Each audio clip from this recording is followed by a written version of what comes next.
Claire needed extra cash. Nothing unusual.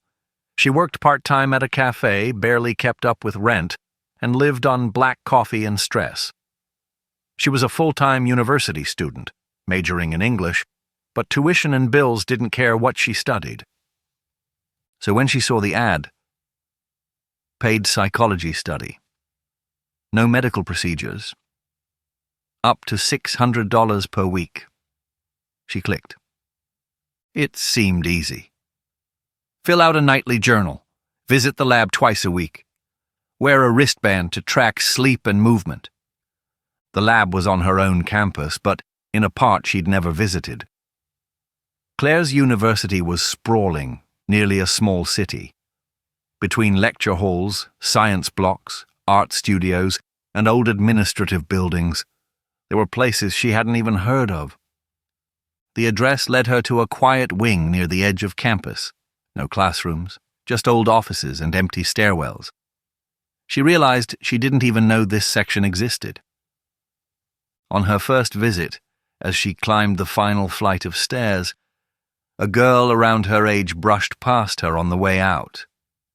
Hoodie, earbuds, didn't make eye contact. But Claire noticed her.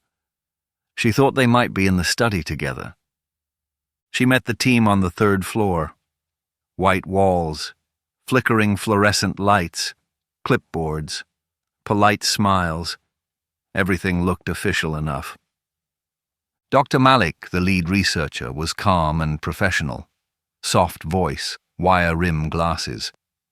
He explained that the study focused on emotional regulation, fear responses, and circadian rhythms.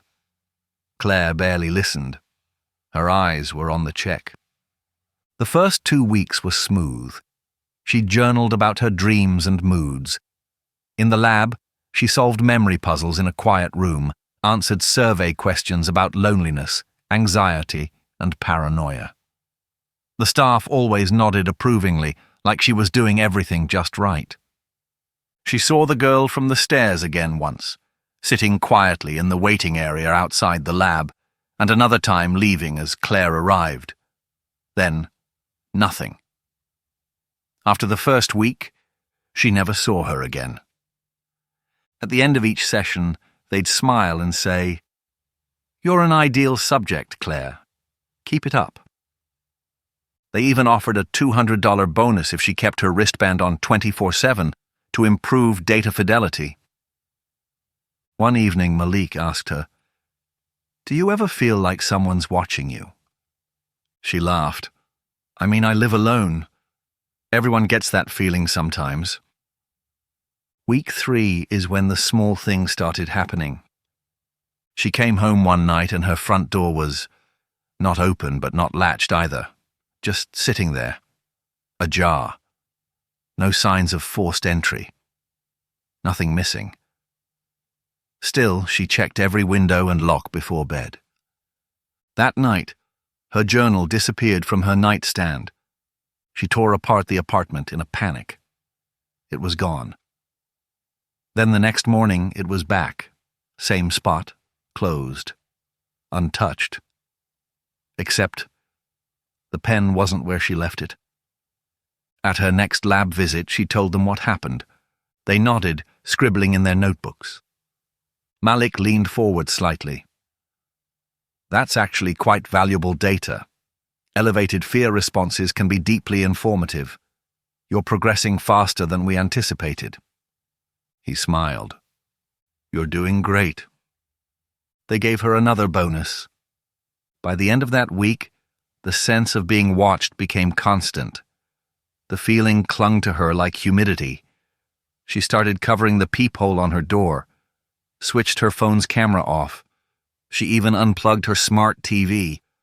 That night, she got a text from a blocked number. "Still wearing the wristband?" She froze. Her heart slammed in her chest. Then she yanked the band off and shoved it in a drawer. The next morning, another message. "Non-compliance noted." Claire drove to the lab, ready to quit. She didn't care about the money anymore. But when she arrived, The third floor was empty. The sign on the door was gone. The office was dark. A custodian walking by told her the floor had been vacant for weeks. "Place has been like that all semester," he said. "Don't think anyone's rented it." Claire called the university's psych department. No one had heard of Dr. Malik. No such study was registered. It was like the whole thing had vanished overnight. Back at home, her skin crawled. She tore through her apartment like a madwoman, checking vents, lamps, even behind light switches. In the smoke detector, she found it, a tiny camera, blinking red. She stared at it for a full minute before pulling it out with shaking hands. She called the police. They took the device, took her statement. A bored-looking officer said these setups weren't common, but not unheard of. Some private companies ran black market studies to collect behavioral data in real-world settings. It was illegal and growing. Who ran them? No one really knew. Why Claire? Could have been random.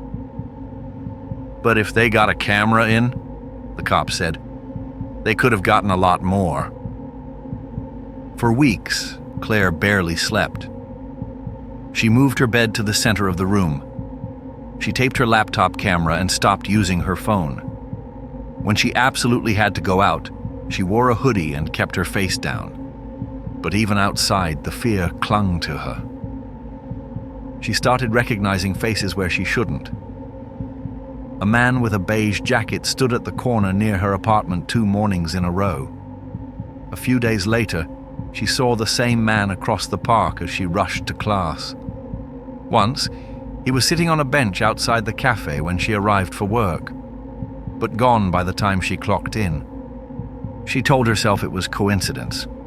She tried to believe it. But the way he stood, hands in pockets, still, watching, never on his phone, never distracted, felt too deliberate. Then one morning, working an early shift at the cafe, she saw a folded newspaper on the counter. The front page was local filler, an article about a missing student. Claire picked it up absently. There was a photo. The girl was familiar. It took her a moment, but her stomach dropped. It was the girl from the lab. The one she passed on the stairs. The one she saw that first week. And never again. She stared at the grainy photo, trying to breathe. The next night, walking home, she heard slow footsteps behind her. Not fast, not close, but steady. She ducked into a corner store, waited 10 minutes, and circled the block. She didn't see anyone. But the next morning, a note was slipped under her door. "You're even more interesting when you're scared." She didn't tell anyone. She couldn't prove any of it. And part of her, deep down, worried that's exactly what they wanted. She reached out to a friend from college, a cybersecurity grad named Devon.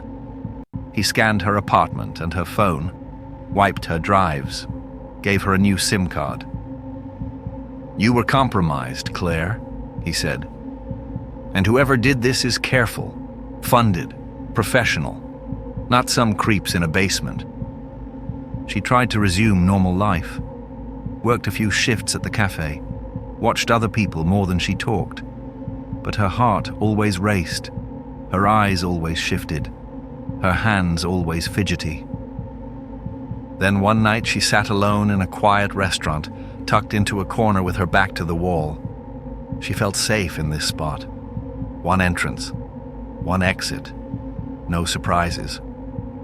A man 2 tables over scrolled casually on his phone, never looked at her, until he adjusted his screen. Just a small movement. But the camera faced her, just for a second, too directly, too precisely. She tensed. Her eyes met his briefly. He didn't flinch, just smiled faintly, then looked away. Her phone buzzed. One new email. Subject: Phase 2 begins tonight. Thank you for continuing your participation. From no reply. She stared at it. No links, no details. Just that subject line. She closed the message, turned off her phone. Her hands were trembling. She looked back up. The man was gone. Now, on the window beside her, taped to the glass from the outside, was a missing person flyer. Her own face. Claire Bennett. Last seen Thursday. Her breath hitched. Her vision blurred. The man had vanished into thin air. And soon, Claire would too.